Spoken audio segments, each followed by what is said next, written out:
What's up, y'all? It's y'all boy Richie Scott. We are back in the building. Y'all know what's up. We're talking reality television news. Listen, we growing. We about to hit that 100K mark. This is a community for reality TV lovers, okay? Let's just get that straight. We talk reality TV news, rumors, opinions, commentary, all that good stuff. This is the place for us. Now, today, we're going to be talking about a couple of different stories, all right? We're going to be talking about our girl, GARCELLE Beauvais, and what she is saying about feeling pressure about being the black woman on the Real Housewives of Beverly Hills, okay? Then we got a little bit of tea to talk about with Miss Hazel-E, because y'all know that good marriage boot camp hip hop edition with our girl Phaedra Parks and a whole bunch of other people on there, okay? Along with Miss Hazel-E and her man toy, you know what I'm saying? I don't really mean man toy. I mean her baby daddy at this point, okay? She's talking about why she's on the show. We're going to get into that. And then we're going to be talking about Real Housewives of New York. Now, the interesting thing is both Marriage Boot Camp and Real Housewives of New York are premiering tonight, okay? So we will be watching both of those shows, right? Now, we got some tea on what LEAH is saying about Ramona Singer and what Ramona tried to do to her during the season. Get into all of this. Okay, first things first. GARCELLE is saying that she felt the pressure of being the first black woman on Real Housewives of Beverly Hills. She said, I definitely felt pressure that people wanted to see me come in and do a certain thing or have a chip on my shoulder. I guess they thought that she was going to come in and, try to be the, tell everybody off, tell it like it T.I. is. You know what I'm saying? I felt like people thought she was going to be that. And she says, I really didn't want to be labeled an angry black woman. That's not who I am. Okay. She said about that stereotype. She said, I wanted to stay true to who I am. And I think that's what people have been able to see thus far. She said, I was not prepared for how social media takes over. Lisa Rinna told me that it is one thing to shoot the show. It's another thing to see it and what the others have said about you. Then the whole world weighs in. There are so many layers to be on the show. Okay. Now, for me, here's the thing. I don't know about many of you, and I don't know how many of you watching are black, right? But a part of the black experience, at least for me, has been at times being the only black person in majority white spaces. And it's interesting how you sometimes feel like you have to almost change the way you interact with people because you don't want to be perceived as the angry black person. But you kind of have to, I feel like sometimes we have to go into situations on guard against one, okay, being the only black person and then trying to figure out how people are going to relate to us. And to be quite honest with you, I don't even know if the rest of the cast knew how to react to her being the only black woman on there. It's an interesting dynamic. Let me know if you guys are watching the Real Housewives of Beverly Hills this season, because I feel like it's probably one of their best seasons in a few years. And to be quite honest with you, I just feel like it's high time that they had a black woman on there showing the black experience, because there is a such thing called Black Hollywood, okay? So it don't make sense for us to have all these shows with all these different, women on there, okay? And then let's rewind it all the way back, because I don't know if y'all remember when Joyce Gerard was on Real Housewives of Beverly Hills and Brandi Glanville made those insensitive and problematic remarks to Joyce, calling her out her name, calling her Joyce, and calling her and saying all types of other derogatory things to her. They need to be dragging Brandi Glanville just as much as they drag everybody else, from Brandy Redmond to Kelly Dodd to Jax Taylor to Stassi and Kristen Dow. But let me not get on that horse right now, because this was not supposed to be what that video is about. I am just trying to say that it's very difficult, I feel like, if you are not a black person, to understand what it feels like to go into spaces that can be majority white. And I feel like it's a lesson for people who are white to understand, hey, it's a lot of pressure being a black person in an all white space. You know what I'm saying? And it shouldn't even be that way, because that is not a reflection of what Hollywood and Beverly Hills is. Okay?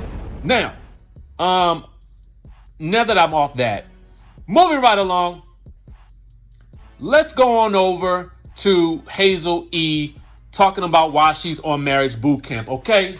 Now, I wasn't even going to touch on this subject until we really got into this season, but I had to sort of just touch on it for a brief second. Now, y'all know I feel like a lot of these people be on this particular show and they be just doing it for the paycheck, okay? Because I be feeling like some of the issues that they be bringing about don't really seem real. Okay, case in point, Hazel-E. She says she is worried that her baby daddy is with her for clout. Okay, now, it's just me. I feel like, first of all, she's not on Love and Hip Hop Hollywood anymore. Okay, so I don't really know what she's doing. And I'm not trying to knock her hustle, because obviously she finds ways to get money. When I follow her on social media, even before she got with this man, she was always in the Dubai, okay, living it up, living the good life, okay? And apparently she was doing the doggone thing, or at least being well known in Hollywood in PR before she started her rap career, okay? Now, I will tell you guys this. You could be very well known in Hollywood and be drop dead broke, okay? I'm just going to tell you the truth. That's something that most people don't know unless you live in LA or unless you live in Hollywood. You can be well known and be drop dead broke, okay? Now, I'm not saying that was her situation. I'm just putting it all into context for you guys so you guys have a better understanding of what's behind the veil, okay? This is all leading to a certain point. Now, I say all that to say, okay, I don't know what amount of clout she might have had for him to have been trying to run up on her, but I do know he was an aspiring model, okay? Now, you can take from that what you will, all right? Now, I don't know what agency he was signed to. I don't know if he was just Instagram modeling. I don't know what it might have been. But she is worried that this man is with her for clout. Now, to me, that seems like the oddest thing. And I'm sure there was some other reasons why they are there, right? If I'm just going to let myself believe that this is all actual factual on this show, I have to believe that there are other reasons that they were there other than this, okay? Because ultimately, if you have been following her for a long time, like I have, okay, I ain't afraid to admit it. I follow her. I think she's interesting. Okay, that's just me, right? She always into something. Dating Cat Williams. Then there was the nose thing. It's a lot, okay? So anyway, I feel like, okay, now, she has been promoting this man on her Instagram for a long time. I'm sure some of her followers then fell off into and subscribe to him or follow him now too. So that ain't been a bad thing. And when you with somebody, you might want to see them come up too. So you, as a grown woman who is really much older than him, because he about what, 20 something and she like 40? Okay, you the one who know better. Okay, so you have to deal with the consequences of that. All right. I want to move right on along. We'll have to see how this whole situation plays out. I got some more thoughts on Tahiri that I'm gonna hold off on until after I see the episode. But moving right on along, we're gonna talk about Real Housewives of New York. LEAH is letting us know. LEAH McSweeney is the new cast member on the Real Housewives of New York. She is letting us know that the Ramona singer tried to get her fired. She tried to get her fired. Okay? This was after LEAH had gotten wasted. Okay? I'm talking wasted. All the way wasted up in Rhode Island for their trip or whatever. And Ramona didn't like it, apparently. And so she tried to have that good LEAH McSweeney fired. Okay. Now, Ramona is also in the news for saying that she tested positive for the pandemic, okay? Antibodies or whatever. I don't think nobody believed that.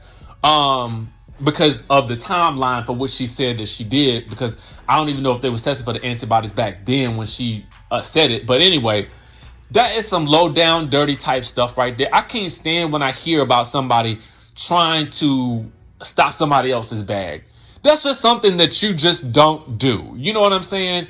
The fact of the matter is, this is my belief, is that Ramona and some of those other ladies was probably jealous that LEAH is coming on there, 37 years old. Ramona is, 60-something years old. And they know that LEAH is going to be the new blood on this show, okay? That's the issue right there. That is the issue. Yes, LEAH, had done drunk some stuff and did a little much. She did the most. But she is real. She's transparent. We like her. You know what I'm saying? She will be the new wave for New York. She definitely will, okay? And ultimately, at this point in time, LEAH even revealed that she's been 3 months sober. So, but honestly, that ain't saying nothing because really she's in New York and most things was, kind of shut down anyway. You know what I'm saying? But it's a good time to get sober, if you know what I mean, or drink yourself into oblivion, however you want to do it. Anyway, that's what I believe. I believe that there's some jealousy there. I do believe LEAH when she says that Ramona tried to have her fired. This is some interesting stuff. It's all going to be heating back up tonight as we watch and tune in to Marriage Boot Camp Hip Hop Edition, as well as Real Housewives of New York as it comes back, okay, from its hiatus. And Real Housewives of Beverly Hills will be back next week on July 8th. Now, y'all make sure y'all hit that subscribe button, okay, so we can hit this 100K. Hit that notification bell button, and y'all know what's up. I'm going to see you in the next video.